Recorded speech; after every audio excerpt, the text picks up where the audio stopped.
2026 সালের নির্বাচনে একজনকে বাতিল করলে সব সমস্যার সমাধান হয়ে যাবে বললেন শুভেন্দু অধিকারী।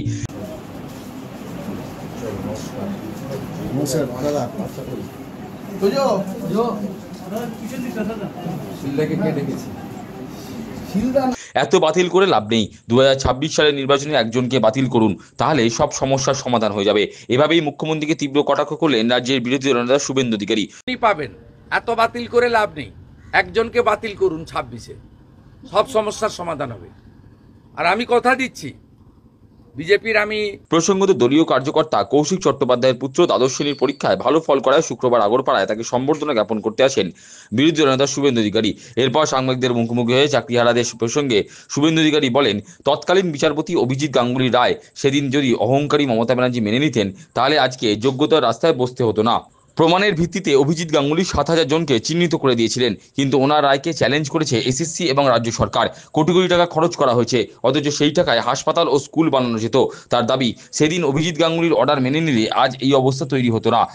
ইস্যুতে আন্দোলনে আছে, প্রথম আমরা 22.5 লক্ষ বঞ্চিতের পক্ষে, দ্বিতীয় হচ্ছে যোগ্যদের আমরা পক্ষে।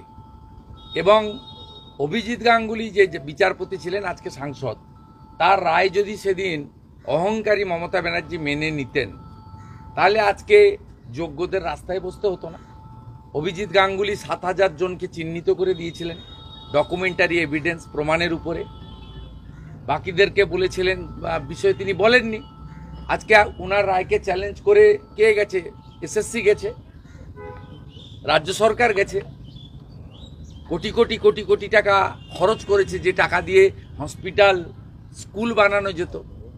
আজকে আপনারা নিজেরা গিয়ে 26,000 লোককে পথে আপনারা বসিয়েছেন। সেদিন অভিজিৎ গাঙ্গুলি 2022-এর অর্ডার মেনে নিলে আজকে এই অবস্থাটা তো তৈরি হতো না। তার বক্তব্য, বিজেপি ক্ষমতা এলে যোগ্য অযোগ্যদের 1 মাসের মধ্যে বাছাই করা হবে। আমার পদ অনুযায়ী, ব্যক্তি নয়, এলওপি হিসাবে আমরা বিজেপিকে সরকারে আনলে যোগ্য অযোগ্য 1 মাসের মধ্যে বেছে ওএমআর আপনারা পুড়িয়েছেন, কিন্তু সিবিআই গাজিয়াবাদ থেকে হার্ড ডিস্ক উদ্ধার করে বলে দিয়েছে কারা যোগ্য কারা অযোগ্য। পেপারস তো আপনার কাছে আছে, কিন্তু আপনি যাদের টাকা নিয়ে দিয়েছেন এবং আপনার পার্টির যে ক্যাডাররা, এমএলএর ভাই, এমপির আত্মীয়, কাউন্সিলরের ছেলে, এদেরকে বাঁচানোর জন্য তো আপনি আজকে এই নাটকটা করছেন, এই ড্রামাটা করছেন। তার দাবি, বিধায়কের ভাই, সাংসদের আত্মীয় পরিজন, কাউন্সিলরের পুত্র, এদেরকে বাঁচানোর জন্য মমতা ব্যানার্জি নাটক করছেন। প্রসঙ্গত বিকাশ ভবনে আন্দোলনরত শিক্ষকদের উপর বৃহস্পতিবার হামলার ঘটনা ঘটেছে। চাকরিহারা অনেকেই হামলায় আহত হয়েছেন। এ প্রসঙ্গে শুভেন্দু অধিকারী বলেন, এটা বর্বরচিত, অমানবিক ও হৃদয় বিদারক।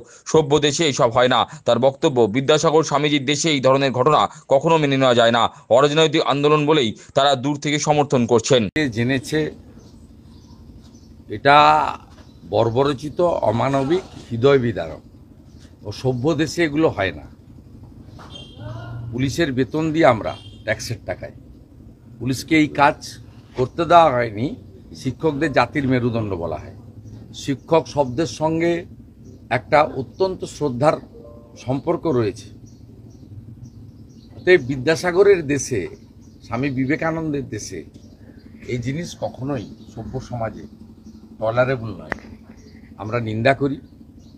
যেহেতু অরাজনৈতিক আন্দোলন, ফিজিক্যালি তাদের পাশে সাথে দাঁড়াতে পারছি না, নইলে আমরাই হয়তো ঢাল হিসেবে দাঁড়িয়ে যেতাম পুলিশের সামনে।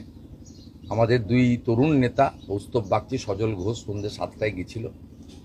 যখন সব্যসাচীর গুন্ডা বাহিনীকে দিয়ে প্রথমে লাথি দেওয়া হয়, লাথি মারা হয়, তারপরে অফিসিয়াল গুন্ডা যারা মমতা ব্যানার্জির রেজিস্টার্ড গুন্ডা, সে মমতা পুলিশকে দিয়ে লাঠি এবং বিভৎসভাবে অত্যাচার করা হয়।